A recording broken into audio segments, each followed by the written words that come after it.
Okay, so we are moving to the part 2 of the statistical description of data, and I'm CA Praveshagi. So let's begin. So let's do question number 2 now. Now the question number 2 says the annual income of person is an attribute, a discrete variable, a continuous variable, or it can be B or C. The answer is that it is a discrete variable. Now, annual income of a person is a discrete variable. Now, when we say what is the annual income of a person, we say it's 1 lakh. It can be 1,20,000. It can be 1,30,000. So it can assume any given value. Now, we don't say that it will be 1,01,120 rupees or 50 paisa. So it is not a continuous variable, but it is a discrete variable. Okay, so we move on to the question number 3. Marks of a student is an example of an attribute, a discrete variable, a continuous variable, none of these. Now, the marks of a student is a discrete variable. Now, suppose we are taking the marks out of 10. So it can be 5, it can be 6, it can be 7, it can be 8 for a student like this, or it can be 5.5. So if we draw a diagram, it will be like this. It can be, say, this is 0, and this is 5, this is 6, this is 7, this is 8, this is 9. So the marks can be 5, it can be 6, or it can be 7, it can be 8, it can be 9, or it can be 10 out of 10. So it is a discrete variable. It can be even 5.5, but it can't be 5.15. So there will be gaps in this line, so it will not be a continuous. So that's why it's a discrete variable. Now, we move on to the question number 4. Age of a person is an attribute, a discrete variable, a continuous variable, or a variable. So, age of the person is actually a continuous variable. It's a continuous variable because it can be anything. It can be 51 years, it can be 51 years, 2 days, it can be 51 years, 3 days, it can be 60 years. So if we make a graph, the age can assume any line, any number. It can be from almost like 0 day when the child is born till any age it can assume. So that's why it is a continuous variable, and there will be no gaps when we draw our data for all the people. So it is a continuous variable. So now we move on to question number 5. An attribute is a qualitative characteristic, a quantitative characteristic, a measurable characteristic, all of this. Now, attribute is a qualitative characteristic. So it is a qualitative characteristic. So like it's red in color, or it's a qualitative measure basically of a variable. So an attribute is a qualitative characteristic. Now we come to the question number 6. Drinking habit of a person is an attribute, a variable, a discrete variable, a continuous variable. Now, drinking habit of a person, we know actually it is a attribute. So the answer would be an attribute. So it's a kind of an attribute, or it's a characteristic of a person. So whether a person drinks or he doesn't drink, so it is a kind of a habit of a person. So let's do another question. Nationality of a student. Now, nationality of a student is an attribute, a continuous variable, a discrete variable, or A or C. So a nationality of a student then would be a attribute, because it is an attribute attached to a student rather than a quantitative information or something like that. So it is an attribute. So now let's move on to another concept which is called diagrammatic representation of data. Now we can either represent a data on a tabular form or in form of diagrams. Now we know that diagrams are very easy to understand as compared to a tabular data. With one glance, you can know the full picture of any hidden trend present in a given data. So a diagram representation can take a form of a line diagram, or a histogram, a bar diagram, or a pie chart, and we'll be doing some questions to understand what are these diagrammatic representation.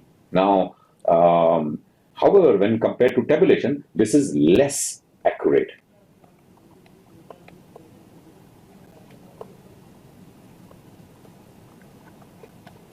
And so if a priority is to be accorded for accuracy, then we recommend always a tabulation form of data.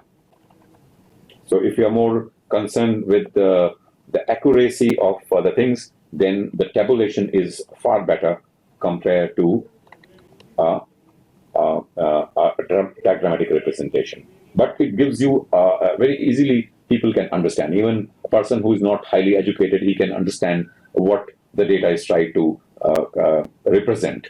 So with one glance, you can know the full picture, and it can even throw out any hidden trend which is present in the data as compared to a tabular format. Okay, so let's start with question number 8. Draw an appropriate diagram with a view to represent the following data. Now, these are numbers which are given, like customs, rupees in millions. So the custom, this data is perhaps regarding the total collection by the government on account of direct and indirect taxes.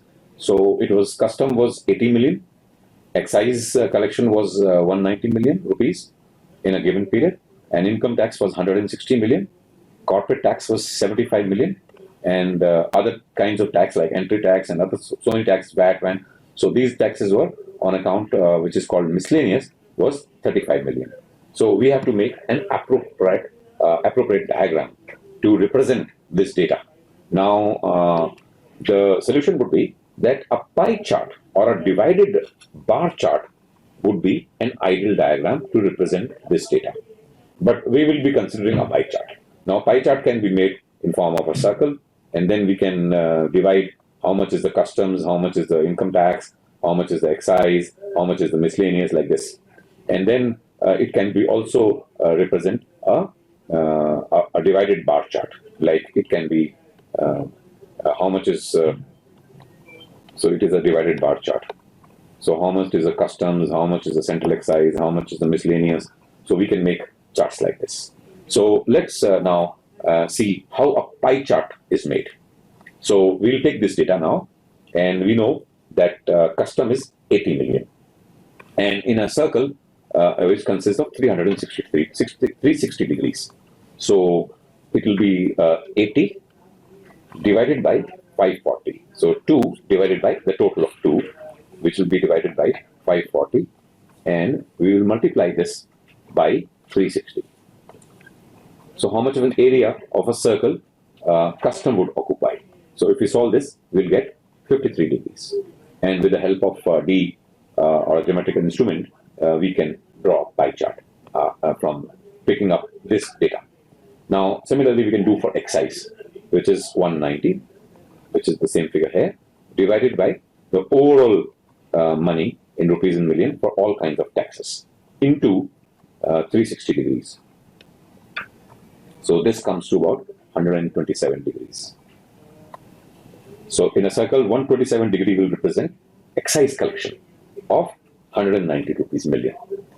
So for income tax, it is 160. So I'll be taking 160 here and divide this by total revenue collection, which is 540, multiplied by 360.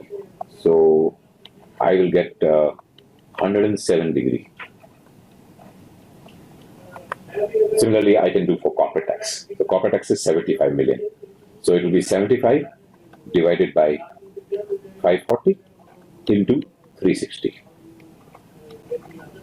So this will be 50 degrees. Then I can do for all of the taxes, which is 35 million. So it will be 35 divided by 540 into 360. So this will come out to 23 degrees. So now I have got all the numbers. Custom represent 53, excise represent 127 degrees, income tax 107 degrees, corporate 50 degrees, and miscellaneous 23 degrees. So now we can make a pie chart. And if we make a pie chart, it will look like this, where the custom is 53 degrees. So this is representing 53 degrees. So we will, with the help of a geometric instrument like D, we can make a 53 angle. And then excise is 127 degrees. And income tax represent 107 degrees. And corporate tax represent 50 degrees. And miscellaneous represents 23 degrees. Then we can, after we have made this diagram, we can write what is the total collection from excise, income tax, corporate, miscellaneous, customs, and we can give those numbers, how much money was collected on all account of all these things, and we can color this pie chart and represent the data like this. Custom represents blue, excise red, income tax in green, and like this. So this is a pie chart which shows a distribution of income. So anybody who looks at this diagram can understand that the excise is the largest collection from the when the government collects revenue. So excise comes normally the highest, and then followed by income tax. In this data, excise is showing that government has collected the highest on account of excise, and the second one is income tax. So this way we can infer certain analysis from this pie diagram. So now we move on to question number 9. Production of wheat and rice of a region are given below. So this is an year-wise data, 2005, 2006, 2007, 2008. Wheat production was 12 metric ton in 2005, whereas rice was 25 metric ton. And in 2006, the wheat production was 15 metric ton, whereas rice was 30 metric ton. And in 2007, wheat production was 18 metric ton, whereas the rice was 32 metric ton. And in 2008, wheat was 19 metric ton. So we see that the wheat production has been growing, and so is the rice production. But rice production is greater than the wheat production. So represent this information using a suitable diagram. Now, there are two ways we can represent this information. We can represent this in a multiple line chart, or we can present this in a bar. So we can make a multiple line chart. On the x-axis, we have the time frame, that is 2005, 2006, 2007, and 2008. So data is given for these 4 years. And on y-axis, we have the production in metric tons. So we have written 0, 10, 20, 30, 40, 50, and 60. So first we will plot the wheat. So wheat is 12. So in the 2005, we have 12, and in 2006, we have 15, and in 2007, we have 18 metric ton, and in 2008, we have 9 metric ton.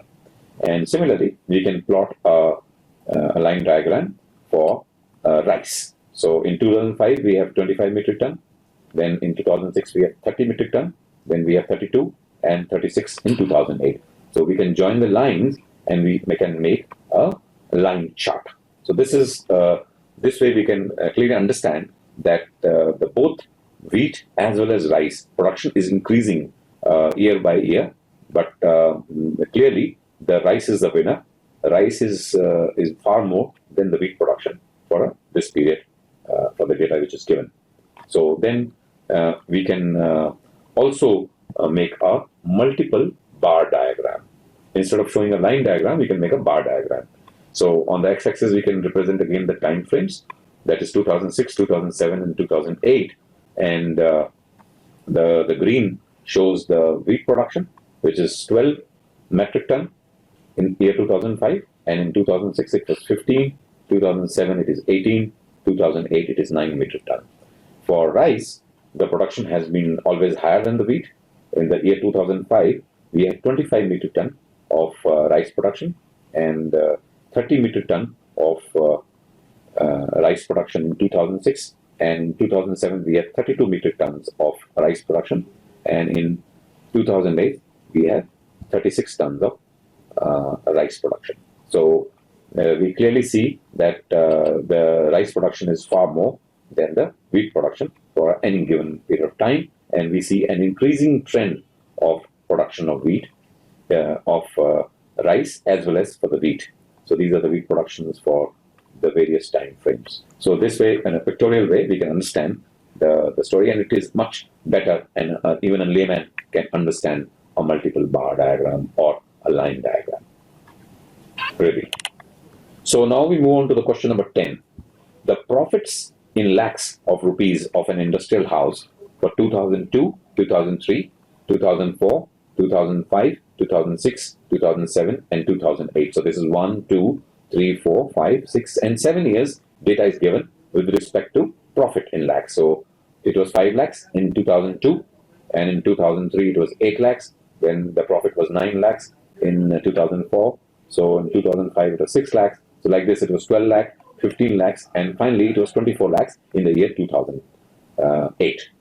So we have to represent this data using a diagram. So we can represent the profit of 7 consecutive years by drawing either a line chart or a vertical bar chart.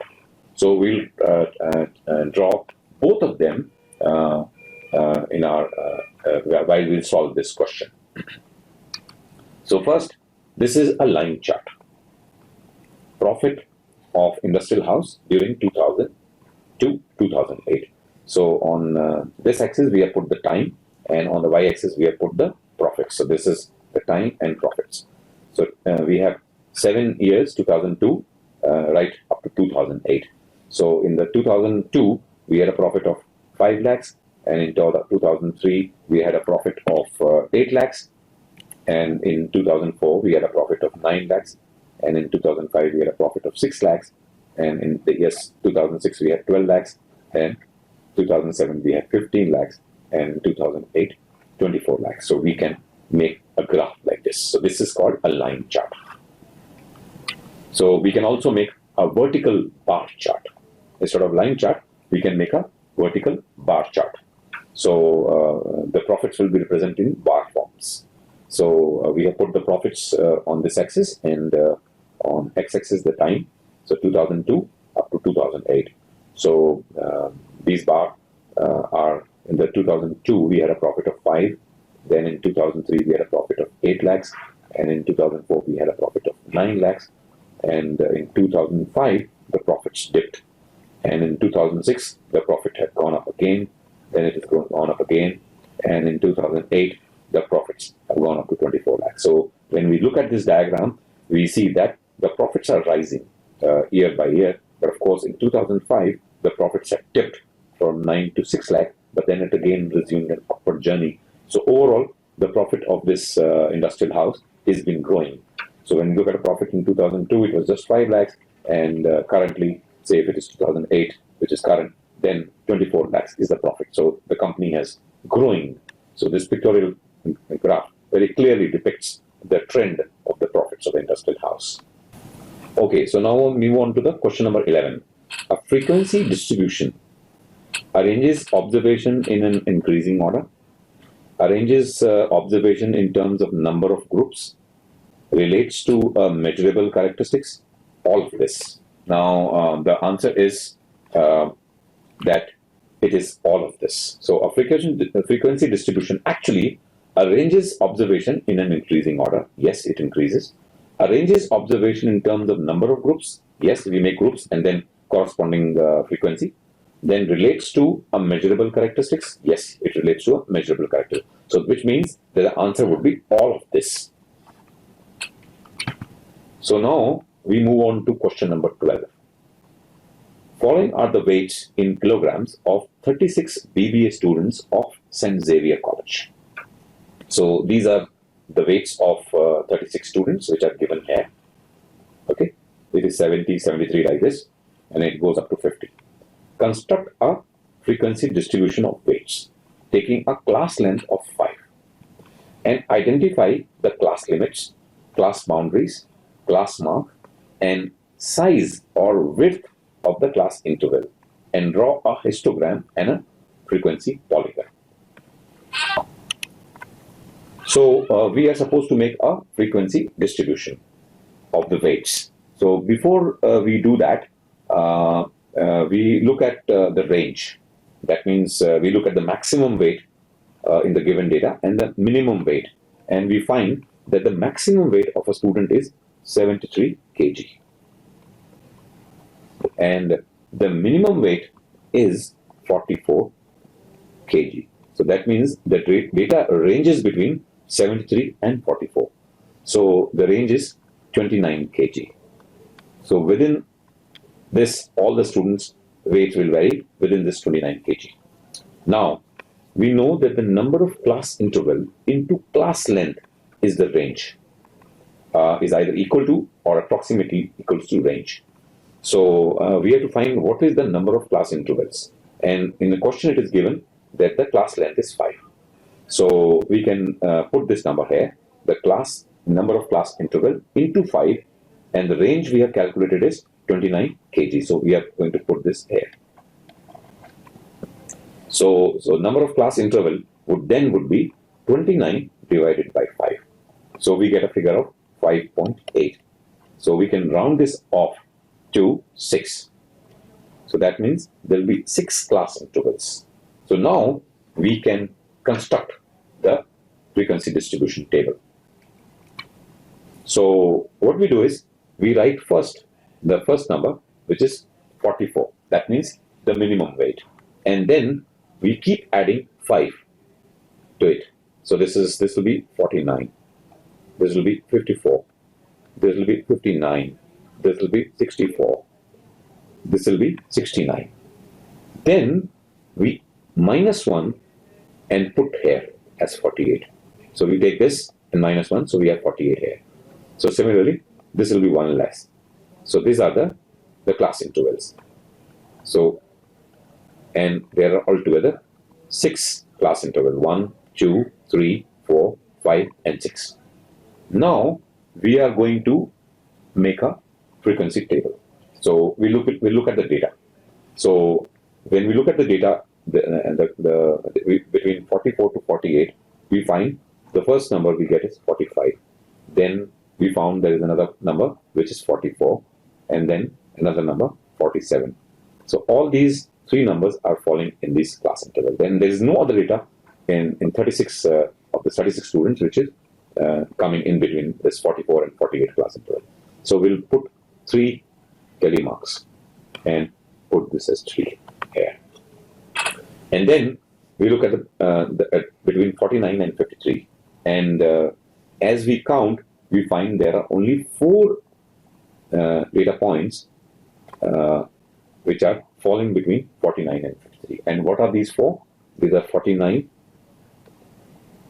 50, 49, and 50. So these are the data which will fall between 49 and 53. So there are 4. So we can put this as number of students, which is the frequency of 4. So then we look at between 54 and 58. So when we look at between 54 and 58, and when we look at the data, we find that there are 5 such cases. So our telemark is made like this, and we put a frequency like this. And what are those 5? So we can just represent them. They are 57, 55, 57,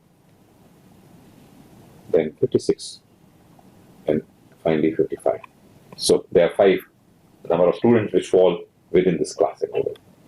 Then we find that in the range 59 to 63, we have altogether 7. 1, 2, 3, 4. So this is 5, and 2 more, 7.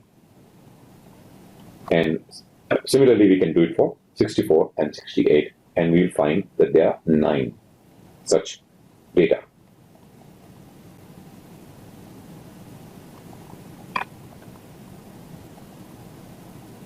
So we will put here figure 9. And then between 69 to 73, there are 8. So this is 5, and 3 more, 8. And when we total this sum, we'll get 36 students.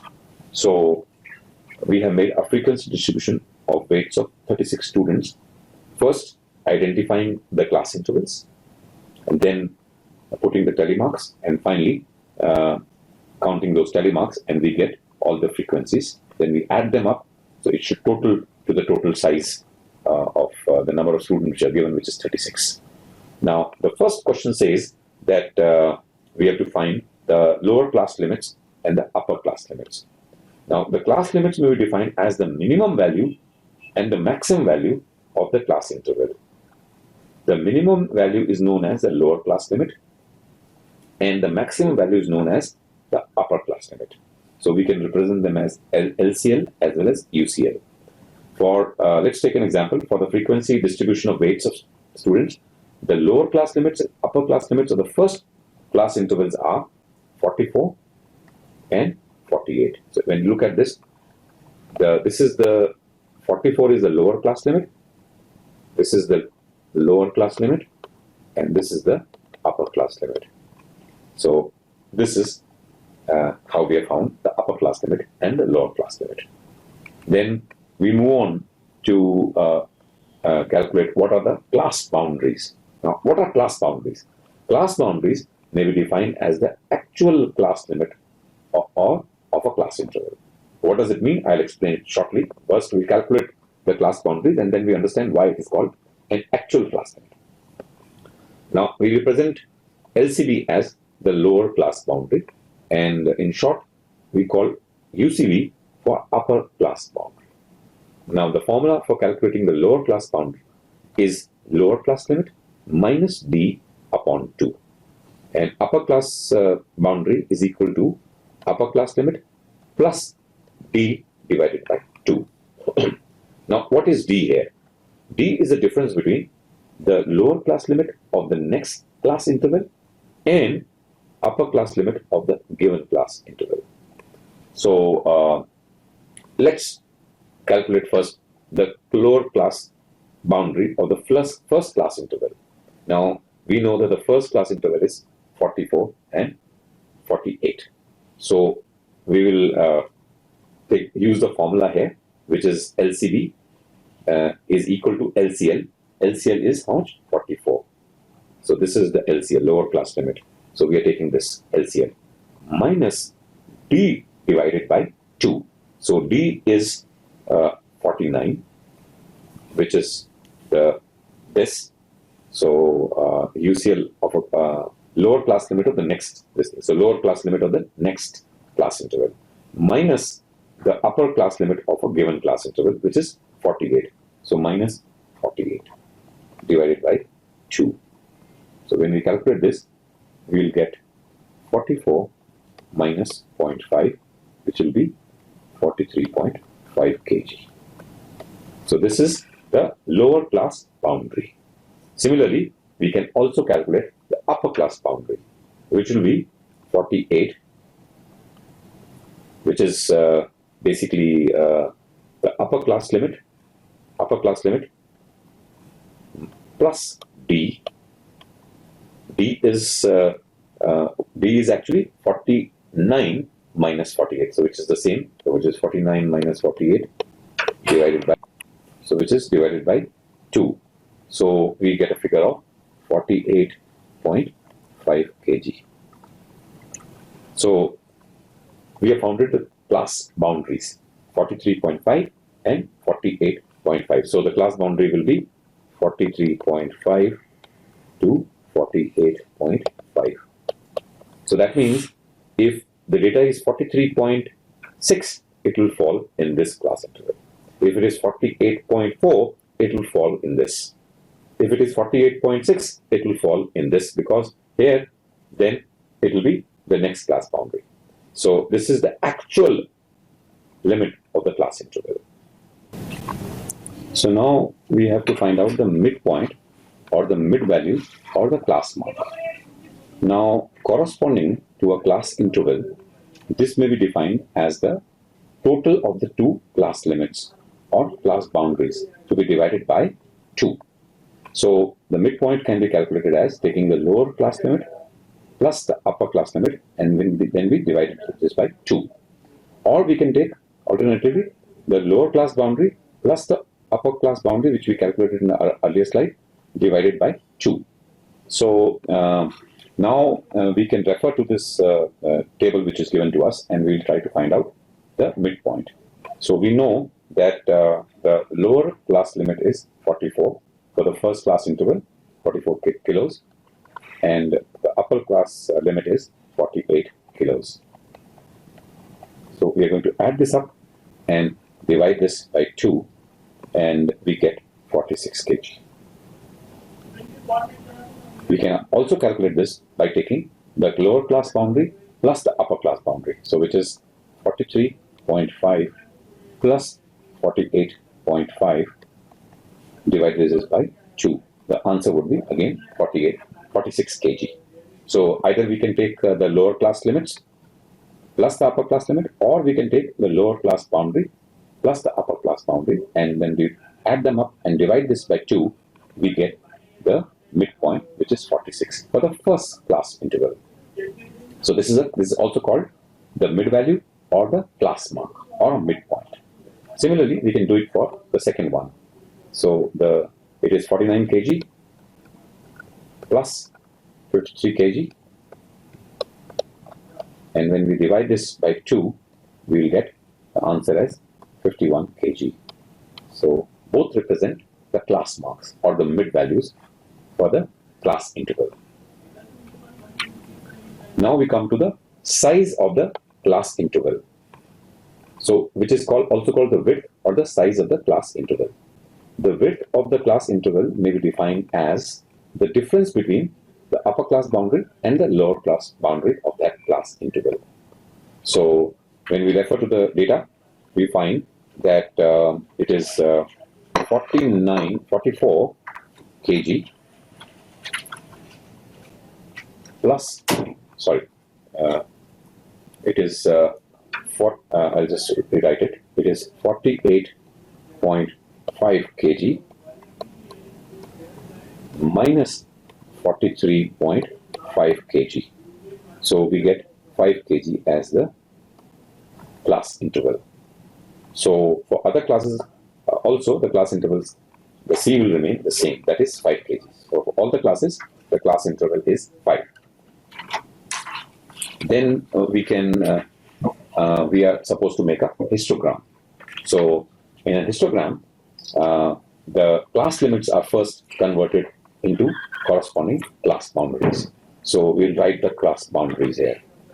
Remember, we calculated the class boundary in our earlier slides. So it was 43.5 and 48.5, and the frequency is given as 3. So we can first convert the class limits into class boundaries and put all the data. So 48.5, 53.5, and the frequency is 4. Similarly, it is 53.5 minus 58.5. First we'll put all the numbers here. So it is 58.5 to 63.5. Then we have 63.5 to 68.5. And then we have finally 68.5 goes up to 73.5. Then we are going to put all the frequencies. This is 5, this is 7, this is 9, and this is 8. So the first step is to convert the class limits into the corresponding class boundaries. Now, second step would be series of adjacent rectangles, one against each class interval, with the class interval as the base or the breadth, and the frequency is erected. So this is the step number 2, which I'll be doing when we draw the histogram in my next slide. So now we move on to draw a histogram. So how do we draw the histogram? We will be we'll be drawing a histogram like this, where these are the frequencies A, plotted as frequencies 0, 2, 4, 6, 8, and 10. So these are the number of students. This is the frequency. So we can write as frequency. Sorry, this one. This is frequency. Frequency. Okay. And here we are going to. So here we are going to put like this, and then we start from here, which is 43.5. Then we make the next one as 48.5. Then 53.5. Then 58.5. Then 63.5. 68.5, then 68.5, and finally 73.5. So we will construct a histogram. Now we find that between 43 and 48 there are 3 students. So we are going to put this, and then we are going to draw a histogram like this. So between 43 to 48.5, it represents 3 students. So this is 3. Then between 48 to 53.5, there are how many students? 4 students. So we are going to put somewhere here and join this. And next it is 5. So we are going to make a histogram like this and join it. Then we have 7, between 58 and 63, there's 7 frequencies, 7. So we will be putting a plot here, so which is here. So we will be making a histogram like this. Between 63 to 68.5, there are 9 students. So it will be somewhere coming here. So then between 68.5 to 73.5, there are 8 students. So we will be putting somewhere here. So this is an histogram representing our frequency distribution of 36 BBA students. Then we can also join the midpoints. These are the midpoints. So if we have to draw a frequency polygon, then we join these points. Sorry, this will come like this, and then we touch the points here, and we touch the point here. So this represents a histogram as well as a frequency polygon. So first we make the histogram, and then we join the midpoints and make lines connecting to the midpoints of the histogram, and we convert this and make a frequency polygon. Yeah. So in the last slide, we make a frequency polygon by joining the midpoints. So we can also construct a frequency polygon, and which is made in this diagram. So we can take the midpoints 41, 46, 51, 61, 66, 70, 60, sorry, it is 41, 46, 51, and then it is 56, then it is 61, then it is 66, and then 71. So how we have got this? We look at the first class interval, which is 43.5. We add the lower class boundary and the upper class boundary, which is 48.5, and then we total this up and divide by this 2, we get 46. So this is the midpoint. So we have got the midpoints like this. So the first midpoint is 46, then 51, then 56, then 61, then 66, then 71. And we can also make another one, 76. So this is 0, there is no value there. So this is 3, this is 4, this is 5, this is 7, this is 9, this is 8, and this is 0. So now we can construct a frequency polygon. 41 it is 0, then 46 it is 3, which is given here, then 51 it is 4, so we can 51 is 4. So like this, and then we can join this, all this, and make a frequency polygon like this. So this is called a frequency polygon. Okay, so now we move on to question number 13. The following data relates to the income of 86 persons. The income is given and number of persons are given. Income in rupees between 500 to 999 rupees. There are 15 persons. Then between 1000 to 1499 rupees, there are 28 persons. Between 1500 to 1099 rupees, there are 36 persons. And then between 2000 rupees to 2499, there are 7 people. So what is required? What is the percentage earning more than 1500 rupees? So let's solve this. Now we can make a frequency distribution table like this, more than frequency distribution. So the first is the income. Then we have, we'll take the daily income, lower limit. So more than 500, more than or equal to 500. So number of, we have put the frequencies here. So more than or equal to 500 are actually the total number of people. So which will constitute 100% of the people. Then more than or equal to 1000. More than equal to 1000 would be 86 minus this 15. So which would be 71. So here we're talking about more than 1000. So we are excluding the number of workers which are in this category, which are 15. So 86 minus, so 15, which comes to 71. So when we calculate the percentage, it will come to 82.56. How the percentage calculated? 71 divided by 86. So 86 divided by 86 into 100 is 100%. So here the 82.56 people fall between more than or equal to 1000. Now we come to more than or equal to 1500. So which is 71 minus this number, which is 28, and we get this as 43. So 43 divided by 86, we will calculate the percentage, which comes to 50%, and this is also percentage. So we were supposed to calculate how many people are earning more than 1500. So we got our answer as 50%. Of course, we can calculate for this also more than or equal to 2000, which is 43, this number, minus 36, which is this number. So we get 7. So this is 8.14%.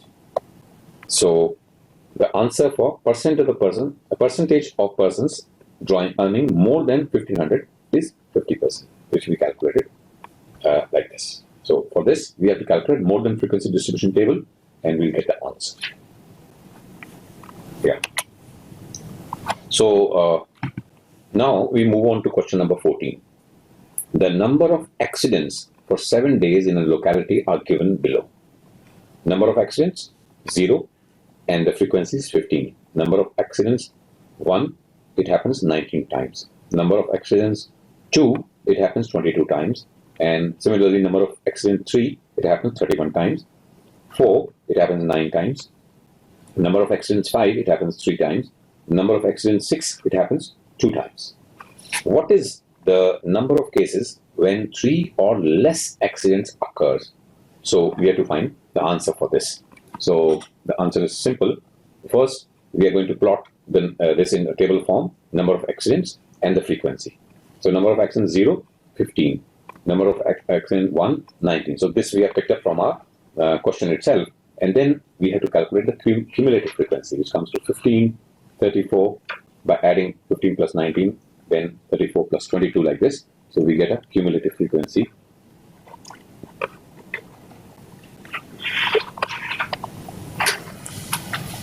So we get 99, we get 100, and 1. So the question is the number of cases when 3 or less accident occurs.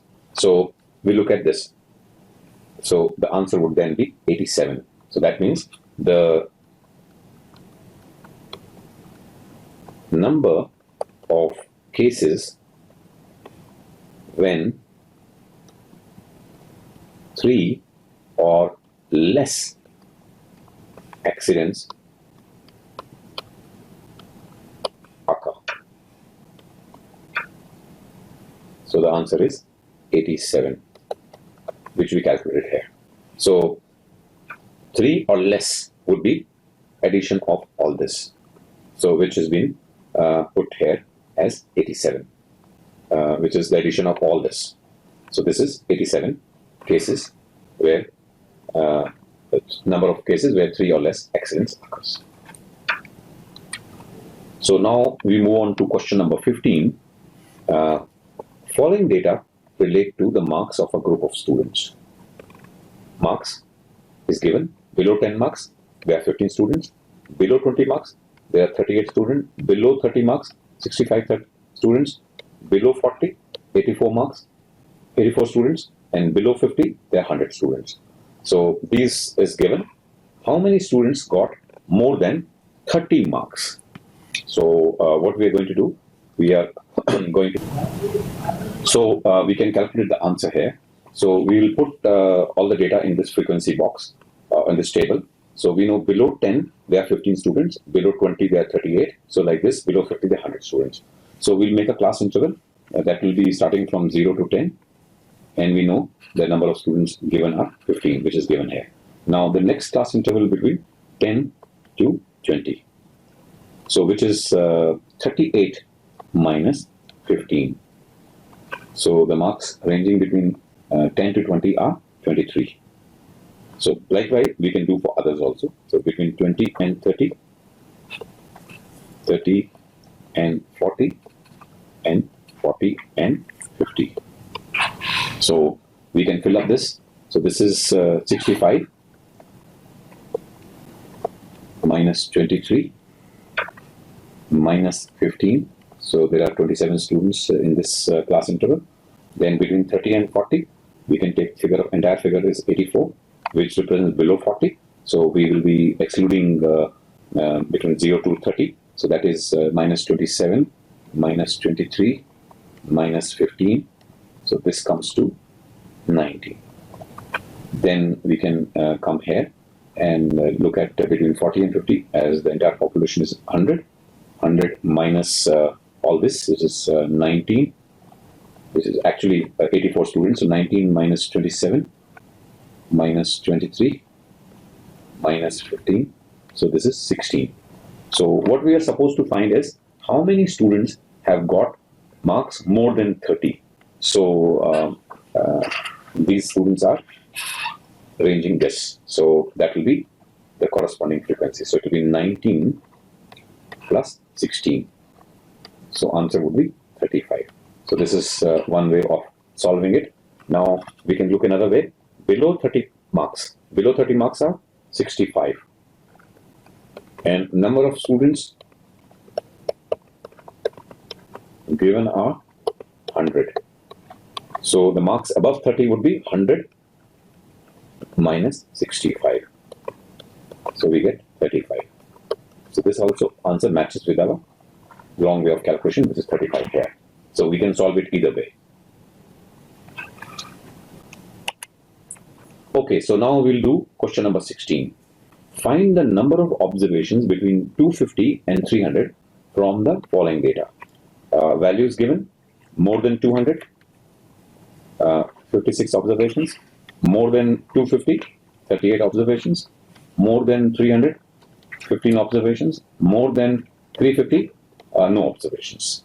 So what we are supposed to find the number of observations between 250 and 300. So between 250 and 300, we have to find what are the total number of observations. So let's solve this.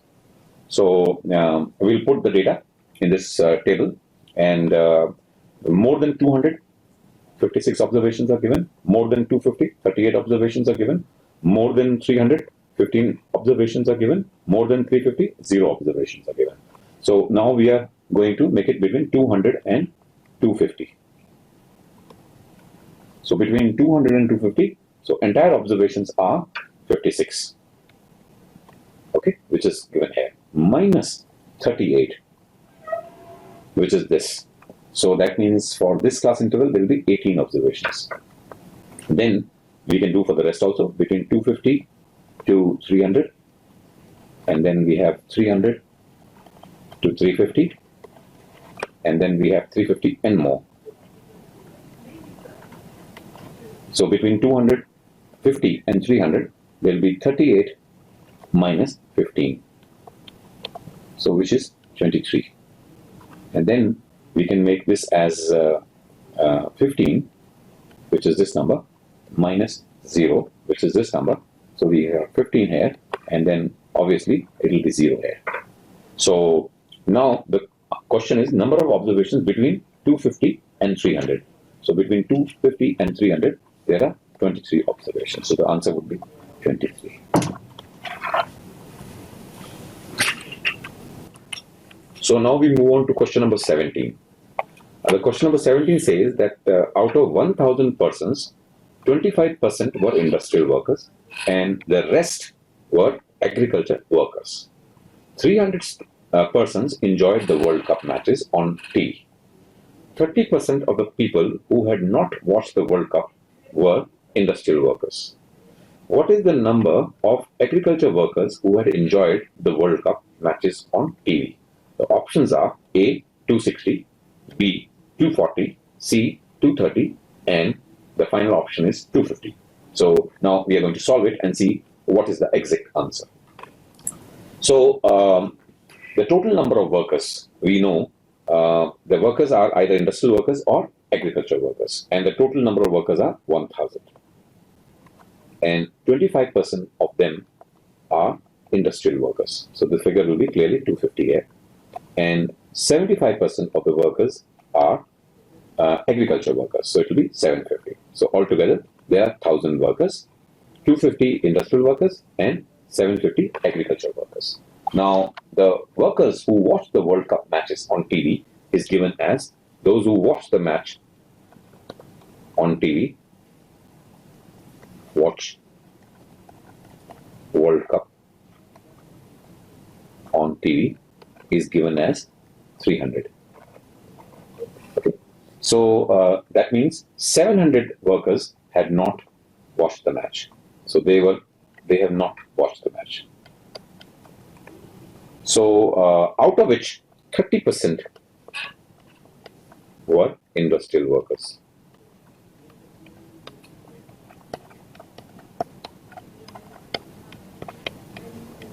So this will be 30% of 700. So which will be 210. So how we calculated 30% of 700.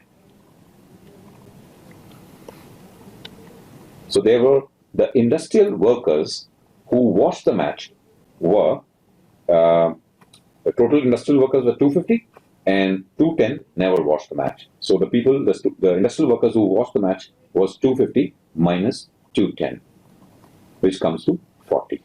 So these are the 40 industrial workers. So industrial workers who watched the match are 40. So I am going to put here. So these are the people who watched the match. And the overall workers who watched the match was 300. So the difference is 260. So that means 260 agriculture workers, they had watched the match. So what is the number of agriculture workers who had enjoyed the World Cup matches on TV? The answer would be 260. So which is the option number A. So A is the right answer. So we move on to question number 18 now. The following data relates to the income of 86 persons. Income is given and number of persons are given. So between 500 rupees to 999 rupees, there are 15 people. Between 1000 to 1499, there are 28 persons. Between 1500 to 1999 rupees, there are 36 people who are getting this income. Then between 2000 to 2499 rupees, there are 7. What is the percentage earning more than rupees 1500? So we are going to solve this. Now we'll put this number like this. So there are 500 to 999 rupees. There are 15 people. Between 1000 to 1499, there are 28. So on, like between 2000 to 2499, 7.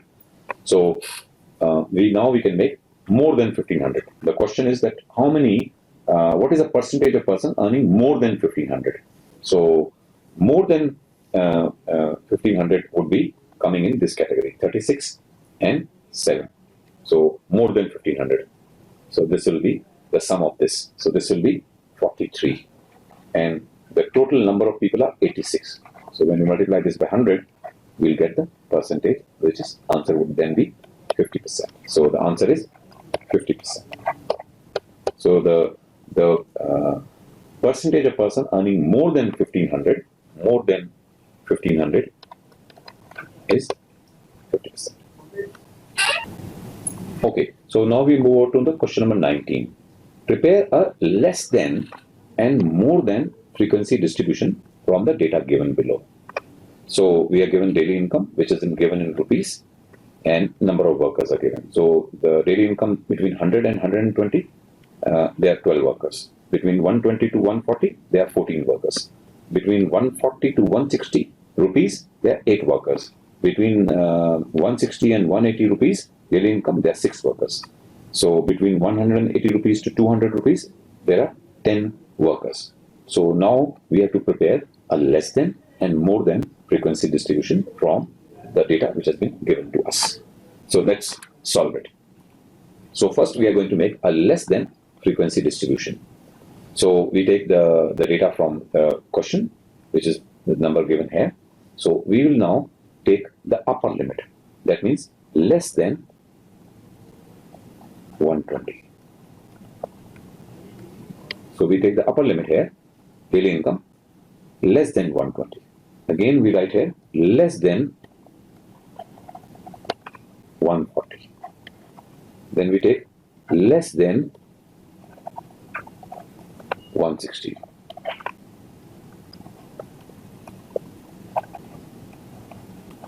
Less than 180.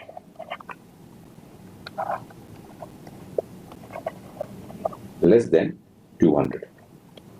So first we just write the number of workers which are given in the question: 12, 14, 8, 6 and 10.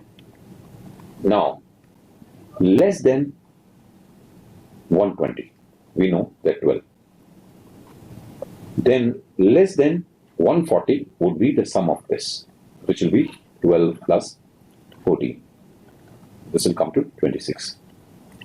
Less than 160 will be 26, which is this number, plus this. So there will be 34 workers. And the income less than 180 would be this 34, which you've taken from here, plus 6. So that means the workers who are earning less than 180 would be 40. And less than 200 would be 40 plus 10, which is 50, which is 40 plus 10, 50. So this is less than 200. So this is a less than frequency distribution chart which we have prepared. So now we are going to make a more than frequency distribution.